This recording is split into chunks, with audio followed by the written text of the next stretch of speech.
Hello, David Moore, Equity Advantage with Bob Smith at Peregrine Private Capital, and I'm gonna get on my soapbox real quick for a second here, and I'm gonna one of my pet peeves. Okay, when I go to a website, I want to find out something about some company, and it's the About Us, and all of a sudden they say, yeah, our team has 30 years, 40 years, 100 years of aggregate experience in this field. Operative word, aggregate. I hate it. Yeah. I hate it. If you've never seen a bad time, I think you're about to. And my advice right now is to be working with firms, working with people that have been through a bad time. I know that before those of you that know me say, hey, I'm always happy to learn, tired of being kicked in the head, right? Happy to learn, tired of being taught. And, until you've been knocked down, I think a lot of times you think you're sort of invincible. And I think there's a lot of companies sort of coming online in all different spaces, and they're by people. I mean, there are people in the exchange world that will give you that aggregate 30, 40, whatever years, but they're new companies. I mean, they don't understand what can happen. And I know there's a few of them out there that, really, it's really aggravating to me. So my advice is really work with people that have been through these bad times, understand what's going on. And I think one of the great things about that DST space is you've got, sort of the pillars of that world. But, why don't you talk a little bit about the history of the DST and sort of, your experience with it and what sort of the general characteristics and the ups and downs of them are. Well, I think, it's important for investors to understand in terms of an overview or macro view of DST.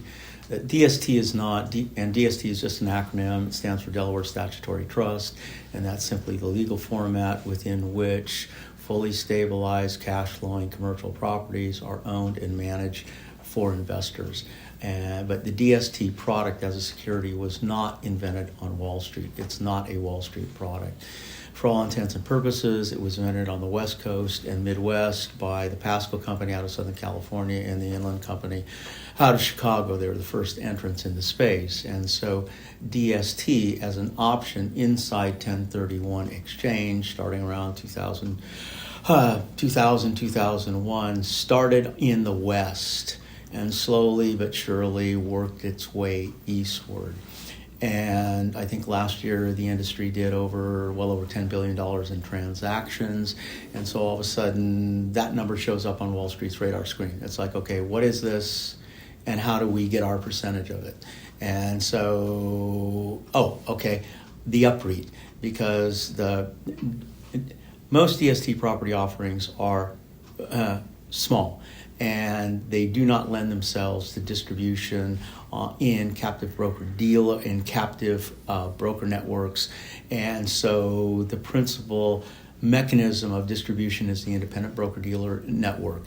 And it's so you can't go to an LPL, someone like that, and access DST product. They think it's too small, it's too idiosyncratic, and it's too illiquid.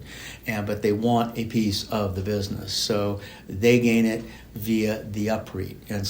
And so their brokers have one product on the table available to you, and that's the UPREIT, and there's nothing wrong with UPREITs.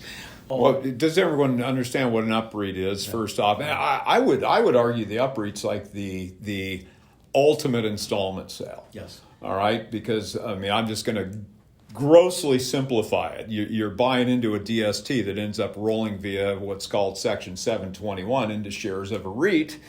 And on the bright side, now you own shares of the REIT, so you got liquidity at will. You just sell the shares and you're fine. The reason I say it's the ultimate installment sale is because typically if I were to sell to you on a note trusted or land sale contract, people don't understand this.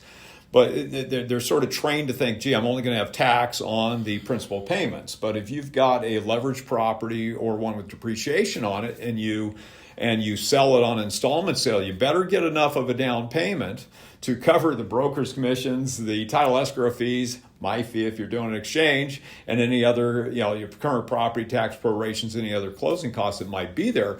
But something you might not have been told, and this is once again why you need great tax people, is you're going to have tax on debt relief and depreciation recapture also in the year of disposition, even if you didn't receive a single payment. So I think it's critical you understand that. Where if you do the 721 UPREIT, you buy into that DST, you're totally tax deferred. You don't have any exposure on it. And then you don't have to worry about a flaky buyer defaulting or anything. And you don't have to worry about prepayment, acceleration out loan for any other reason. You literally have the tax as you sell the shares of that REIT. So sorry, sort of derailed that, but I thought people need to understand what UPREIT is. Yeah, it's simply, it can be summarized as a second step in the tax-free exchange process, because what Wall Street's done to gain access to the DST space is they create 721 UPREITs, and then they have a single DST program tied to that, which investors 1031 exchange into tax-free, and then at a subsequent interval, that fractional interest or that property is absorbed by the UPREIT in a 721 tax-free exchange, and that fractional interest in the individual DST property then morphs into operating units of the trust and shares of the trust if and when you want to sell. So that's their access point to the DST space, and that's fine. The 721 UPREIT is a great product. I tell people, if you're planning on dying in the next 5 years, because you can't 1031 exchange out of that UPREIT. Again, it's great if you're at a point in your life where you simply don't want to do another 1031 exchange again. You're not worried about continued appreciation of your investment aggregate, and you just want income and an ability to stage your own exit event in terms of selling shares. It's great for that if you're at that point in your life. Where I think it falls down, and the brokers who sell it fall down, is they do not educate investors that there's a universe of other product available to you in the 1031 exchange process via DST, simply because those DST programs are not available on their platform. So it's not necessarily an error of commission on their part. They're not telling you anything wrong. It's, in my opinion, it's an error of omission in that they're not telling you the complete story as to what's available to you, so you can make the best informed decision possible about that product which is most appropriate to you at that point in your life. And I think that's a very important distinction that investors need to understand when it comes to the 721 UPREIT product. I still like the word angel better than die. Okay. So we're going to do it your way. Yeah, that's right. So I just want to sort of stress something that Bob was talking about. The 721, the upside is that it is, like I said, the ultimate installment sale. The downside is it pigeonholes. When you've gotten into that 721, it's been rolled into the shares of the REIT. There's no way out without taxes, without becoming an angel. So it's sort of a I like it that way. Small, I like it that way. Small piece, but I look at it, and I think for those people that look, mom, dad's really sick.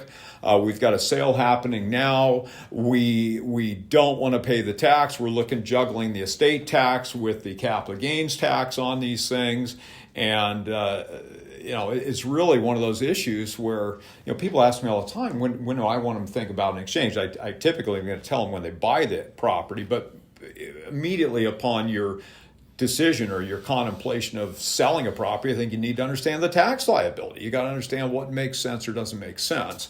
But I've had a number of people through the years that if say, look, mom, dad's really sick, and we don't think they're going to last more than a few years, but we don't want to pay the tax on this thing. And I think it's a great solution, because when they do become that angel, at that point, boom, they sell shares of the REIT, and they got that stuff. So I guess we're, I don't mean to speak for you.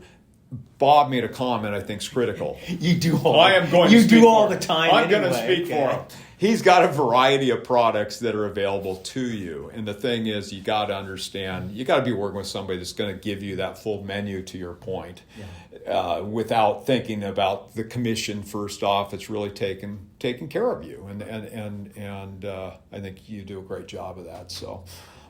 Anyway, I think right now we better sign off. We're gonna come back for one more roundup of today's thoughts. I think we're going to. So don't go away. David Moore, Equity Advantage, Robert Smith, Peregrine Private Capital. Thank you.